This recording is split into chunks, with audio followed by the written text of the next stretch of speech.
Yang namanya masalah di dalam rumah tangga, obrolin. Jangan didiemin. Kenapa? Itu akan menjadi bom waktu. Setan gosok tuh hati kita. Setan masuk ke dalam pikiran nih. Kuping kita dibisikin terus. Oh, jangan dikasih maaf. Jangan, gak usah perlu minta maaf. Oh, jangan dimaafin. Itu pasti setan akan ikut campur. Orang dulu beda sama orang sekarang. Kalau orang dulu mah ya Allah dapat rezeki berapa aja mah boleh, alhamdulillah. Istri sekarang banyak nuntut. Gaji kemarin sekian, kenapa sekarang sekian? Betul nggak?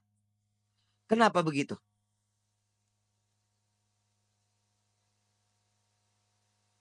Urusan rezeki siapa yang kasih?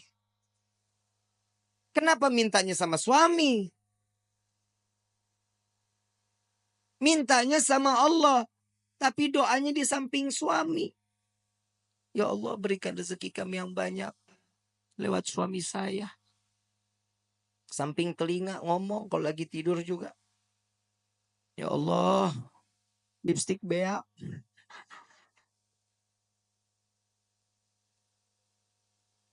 Itu suami pasti mimpinya nggak bagus. Rumah tangga itu dijalanin, bukan dipikirin. Betul nggak? Jalanin rumah tangga. Ya ada kerikil-kerikil rumah tangga, ya wajar. Kita jalan aja kadang suka ada yang bolong jalanan. Betul? Saat dimana kerikil itu ada, itu pembelajaran bagaimana caranya kerikil itu hilang. Ambil sapu, singkirin. Jangan ditimbun, bakal jadi gede. Orang lewat susah. Yang namanya rumah tangga itu jalanin. Jalanin semata karena apa? Karena Allah. Cari ridho. Selamat. Imannya juga dipakai.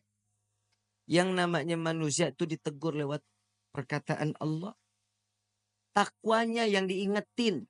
Kenapa? Karena pernikahan itu wajib dijalani dengan ketakwaan. Dengan ibadah kepada Allah. Suami istri kalau jalan ibadah sama-sama di hadapan Allah dengan mencari keridhaan Allah, selamat rumah tangga kita, ibu bapak. Selamat. Ibu bikin kopi, ridho. Ya Allah, saya ingin bikinin kopi buat suami saya. Jangan dicampur sianida. Pahit. Bikin karena ridho. Kehidupannya apapun senyum. Tadi saya bilang, jangan takut saat nanti setelah pernikahan. Rezeki kalau Allah lagi kurangin, terima aja. Ujiannya tuh di dalam hidup kita. Itu ujian pertama. Kadang ada pernah dengar nggak orang baru nikah 2 bulan, 3 bulan cerai? Ada nggak? Ada. Kenapa? Karena tidak menerima hasil apa yang telah diberikan oleh Allah. Allah udah jamin di dalam Al-Quran. Fa inna ma'al usri yusran, inna ma'al. Setiap kesulitan pasti ada kemudahan. Ada jalan keluar. Gak mungkin setiap jalan keluar itu buntu. Gak mungkin. Allah menetapkan satu ujian kepada setiap hamba. Pasti hamba itu punya kekuatan. Allah gak jahat kayak kita. Kadang kita nyuruh orang seenak-enaknya. Itu orang gak mampu juga kita harus wajibin. Tapi kalau Allah memerintahkan kita karena tahu Allah ini manusia ini mampu. Ini orang tahu cara jalan keluarnya. Allah kasih jalan keluarnya. Wa wajadaka dhalan fahada. Allah kasih petunjuk di dalam kehidupan. Ini ayat buat siapa? Nabi SAW. Saat Nabi berjumpa dengan 2 arah. Harus kemana? Ke kanan kah? Lurus kah? Ke kiri kah? Kemana? Tapi Allah kasih petunjuk. Jalan. Makanya di dalam rumah tangga petunjuk itu wajib kita cari. Bagaimana caranya? Tahajud jangan ditinggalin. Sholat duha jangan ditinggalin. Sholat taubat, hajat, minta sama Allah. Kenapa? Saat seorang istri sujud, saat seorang suami sujud, ini akan mendapatkan pandangan kasih sayang oleh Allah. Insya keluarganya pasti sakinah. Aman. Tenang.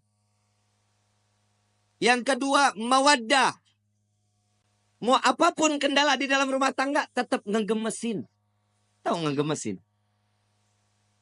Bercanda tuh di dalam rumah tangga harus. Suami istri jangan tegang-tegang. Cuman nanya, gaji berapa sekarang? Lu berapa? Gue sekian. Banyakan gua. Jangan. Saling. Bercanda bagaimana? Sekiranya yang dilihat istri suka, suami suka. Ada kisah ini, Sayyidina Ali karamallahu wajha, menantu Rasulullah SAW, pernah ada konflik saat Siti Fatimah berbicara. Saat Siti Fatimah berbicara itu, Sayyidina Ali ngerasa tersinggung. Wajahnya berubah. Gak seneng. Tapi gak berani untuk ngucapin Sayyidina Ali. Kenapa? Karena memandang. Ya Allah, ini anaknya Nabi. Saya marah, saya takut dosa. Enggak dibicarain, tapi masang wajah berubah. Siti Fatimah sadar. Oh, salah ucapan saya. Minta maaf. Langsung minta maaf sama suami. Gak dijawab. Keliling sambil nari-nari. Sambil nari-nari. Begitu selesai nari-nari, bikin lucuan. Sampai Sayyidina Ali tertawa. Senyum. Maka disitulah Siti Fatimah datang kepada Rasulullah Sallallahu Alaihi Wasallam. Ya Rasulullah, tadi nih saya ngerasa ada salah bicara sama suami saya. Langsung mukanya berubah. Nabi ikut berubah. Belum selesai bicaranya Siti Fatimah, Nabi juga berubah. Kenapa? Hei, engkau tidak akan mendapatkan keridhaan Allah. Engkau akan dilaknat oleh Allah. Ntar dulu. Saya sudah berhasil membuatnya dia tersenyum. Apa yang kau lakukan? Saya menari-nari entah berapa puluh kali saya keliling-keliling di depan wajahnya. Sampai keluar senyuman. Apa kata Nabi? Maka saat dia tersenyum, Allah buka pintu surga untukmu. Maka Allah kembali ridha kepadamu.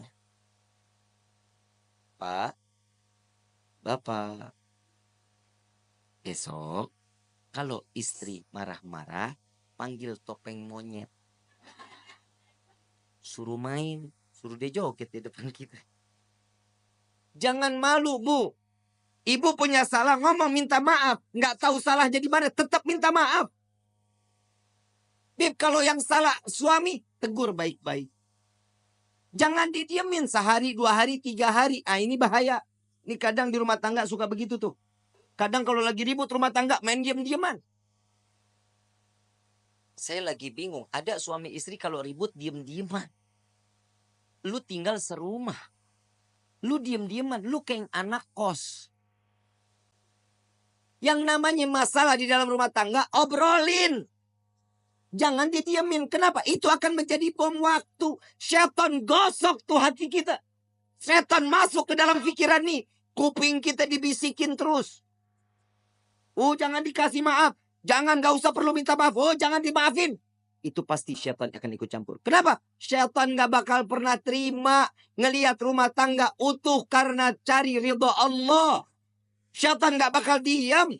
Siti Hawa, Nabi Adam, romantisnya setengah mati. Romantisnya setengah mati. Laki-laki digoda karena siapa? Nabi Adam. Kita sampai hidup di dunia, Nabi Adam dirayu. Sama seorang istri yang bernama Siti Hawa. Coba ambil buahnya. Tapi Allah bilang, gak apa-apa kan gak dimakan. Dipegang aja. Dapat rayuan, Allah murka. Allah udah bilang jangan makan, jangan gak deketin aja, jangan. Dipetik baru sampai di gigi. Allah murka diturunin ke dunia. Coba kalau Nabi Adam gak makan. Nggak ngedeketin. Kita hidup di sorga semuanya ini. Tapi kadang manusia suka nuntut macem-macem sama Allah. Kalau lu mau nuntut, nuntutnya Nabi Adam. Gara-gara Nabi Adam makan buah khuldi, kita jadi ada di walahar. Aturan kan kita di sorga semuanya ada. Gak capek-capek kerja. Capek-capek nulis CV. Ngajuin. Kadang diterima, kadang kagak. S1, cleaning service. Kadang begitu. Kalau kita hidup di sorga kan nikmat. Tapi inilah bagaimana kita bisa kembali ke dalam surga. Ujian dalam hidup itu yang membuat kita kuat di dalam iman kehadapan Allah. Suami mah perintahnya dikit. Cuman ngasih nafkah yang halal. memberikan satu kebaikan, jangan mencontohkan suatu keburukan. Itu tugas suami. Istri, pasar, masak, sajiin makanan, betul. Ngurusin anak, rapihin rumah, betul. Nyuci, ngepel, nyapu, nyetrika. Banyak gak kerjaannya? Emang elu tugasnya. Terus fungsinya suami ringanin beban istrinya. Itu suami.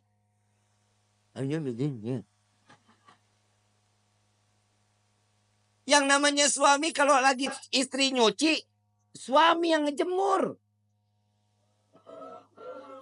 Emang nggak ada suami yang begitu di sini? Nggak ada. Tukar tambah, Bu.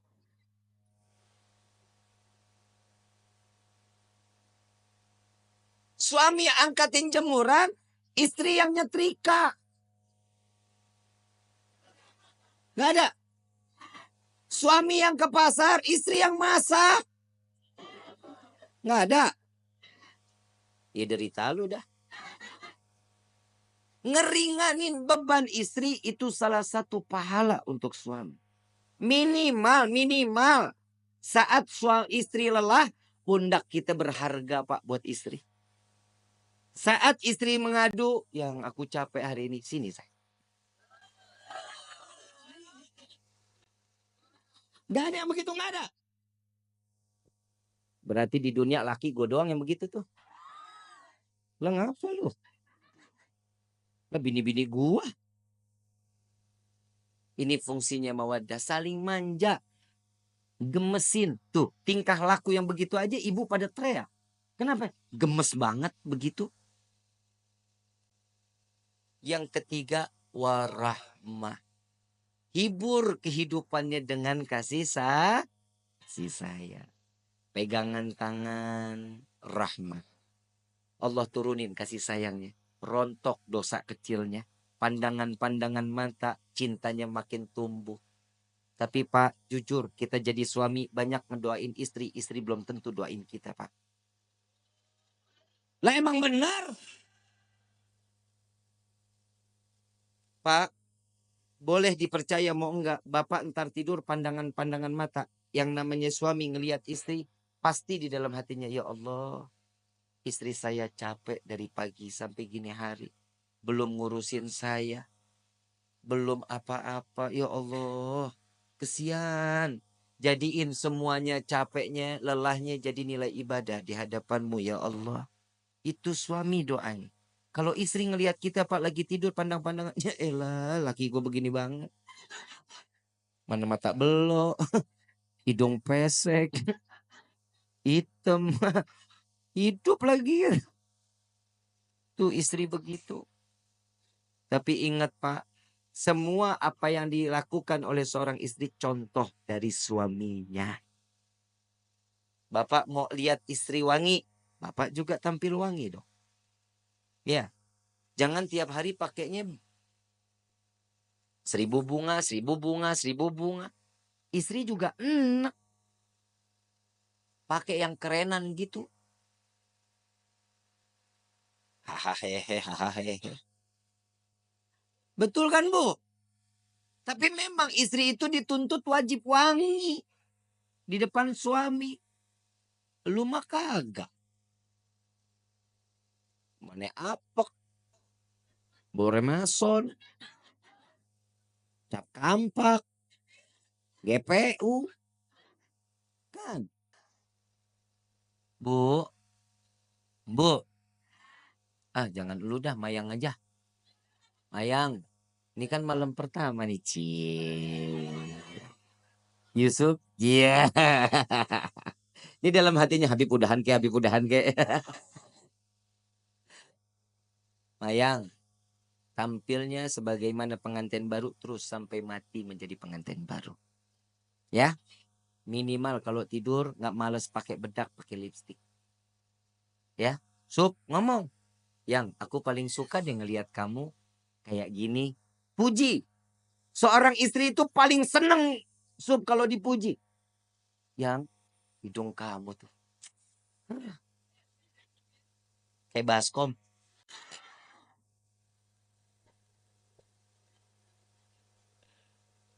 Sanjung. Sanjung istri. Yang Nabi sering sanjung istri, sanjung disanjungkan sama Nabi kan. Disanjung Humairah yang pipinya kemerah-merahan. Bapak ngomong, nih Bib masalahnya orang hitam legem. Mana merahnya? Ya minimal kan dipanggil manis, kan bisa. Sweetie, kan bisa. Jangan dipanggil Blacky. Wah. Jangan. Karena kasih sayang itu timbul juga dari panggilan. Jujur. Pak, maaf. Bapak kalau dipanggil Sia, gahar nggak? Kesel nggak? Dibilang manena? Kesel nggak? Saya ini seorang kepala rumah tangga, hargain saya. Coba kalau suami dipanggil sayang, besok uang jajan nambah, Bu. Dan laki-laki juga sadar diri, wajib ngasih tahu sama istri. Lihat Rasulullah nyanjung Siti Fatimah, Siti Aisyah. Saat lagi sholat Siti Aisyah, Rasulullah lewat. Ya Allah, terima amal ibadah Aisyah. Ya Allah, ampuni dosa Aisyah. Ya Allah, masukkan Aisyah ke dalam surga. Doa di hadapan Siti Aisyah. Siti Aisyah lagi sholat. Begitu selesai sholat langsung kabur. Ya Rasulullah, tadi aku dengar engkau doakan aku. Iya ya Aisyah. Gimana perasaannya? Wah, senang. Begitulah caraku mendoakan umatku, kata Nabi Muhammad SAW. Ternyata doanya Nabi Muhammad tetap buat umat. Kebahagiaan siapa? Umat. Makanya orang yang menikah itu mencontoh sunnah Nabi Muhammad Sallallahu Alaihi Wasallam. Makanya ibu, yang namanya suami nikah, jangan banyak aturan. Suami mau nikah lagi, kasih. Emang apa? Perih. Lebih perih suami ngelihat lo cemberut mulu. Betul Pak. Pulang dari pagi sampai sore ngelihat istri udah begitu aja modelnya, dari mulai bangun tidur sampai sore begitu. Muka demek. Rambut berminyak. Begitu dicium, ya Allah, bau kompor. Bu, mau suami betah di rumah mau? Yang rapi dong. Kelihatan suami bakal pulang kapan? Mandi, rapi, bersih. Saat ngadepin suami, suami pulang ngelihat istri cantik. Ya Allah. Itu capek ditinggal di pagar, Bu. Nggak diajak masuk capeknya. Mah, kemon. Nggak ada capek. Kalau ini sudah di rahmatnya ini, rahmahnya ini kita jalanin. Inilah yang namanya baiti jannati. Rumahku surga, surgaku. Tapi kalau ini nggak ada, iman nggak ada, siap. Rumah jadi neraka. Rumah jadi neraka. Ibu bapak romantis suami istri. Anak ngelihat, senang anak. Pasti akan contoh kelak nantinya. Dia bersama suami atau istrinya akan sama sebagaimana rasa kasih sayang yang dicurahkan oleh pasangan ibu dan bapaknya. Kalau anak tiap hari ngelihat orang tua ribut, besok-besok anak begitu juga. Apalagi kalau ada bapak kasar sama istri. Nah, punya anak laki-laki.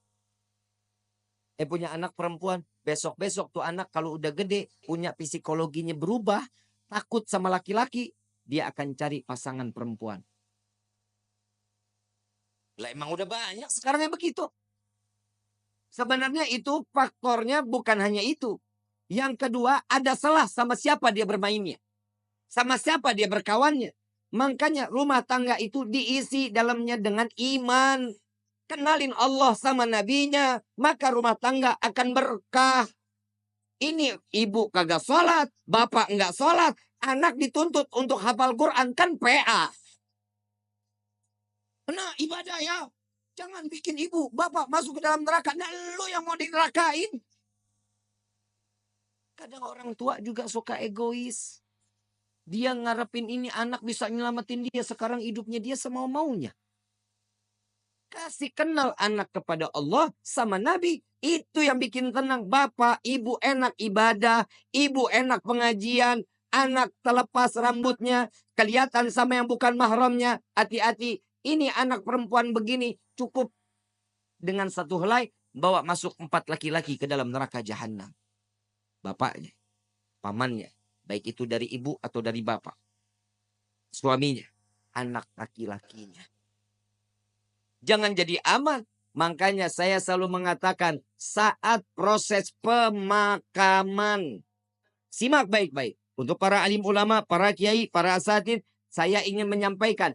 Untuk prosesi pemakaman perempuan dilarang ikut di dalam proses pemakaman. Ngaji, makanya ngaji. Jujur kiai, jujur ustadz, ustadzah, benar. Ini yang masih menggunakan tradisi ini cuma para habaib sama syarifah. Sekarang proses pemakaman saat keranda jenazah dibawa, perempuan ikut di belakang. Saat perempuan atau si jenazah ingin diproses masuk ke dalam liang lahat, perempuan pada ngejejer di dekat lubangnya. Hati-hati, yang namanya perempuan itu banyak larangannya. Tangan terbuka segini, ini. Ini aurat. Ibu yang ngebuka aurat, jenazah yang disiksa.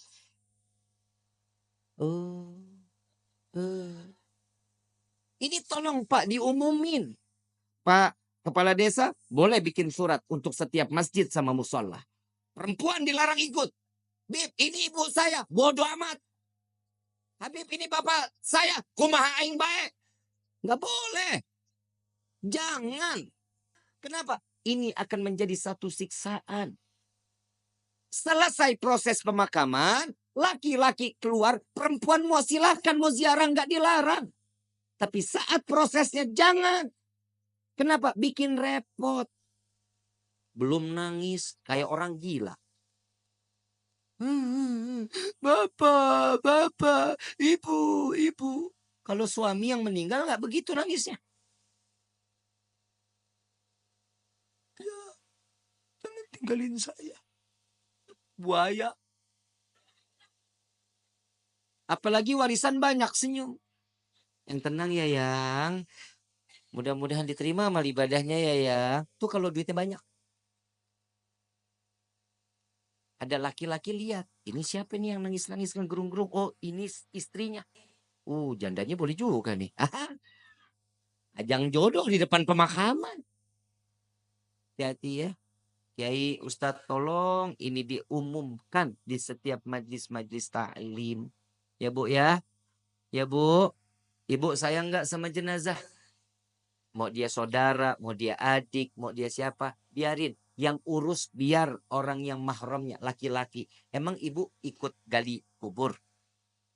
Ibu ikut nguruk? Ibu ikut ngapain? Nontonin aja Habib. Emang perempuan tuh banyak keponya. Entar tuh dia di atas makam. Nanya, itu diapain? Tuh jenazah bisa jawab. Kamu nanya.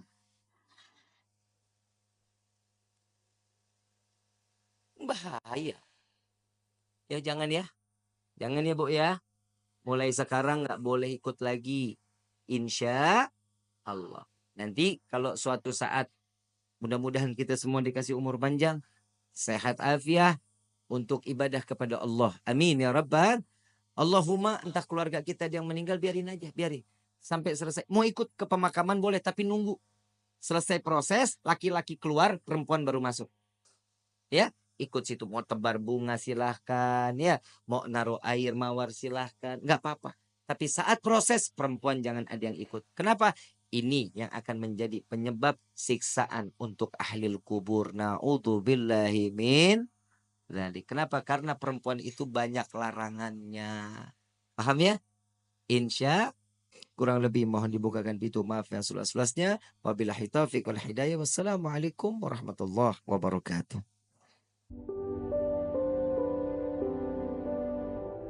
Audio Jungle.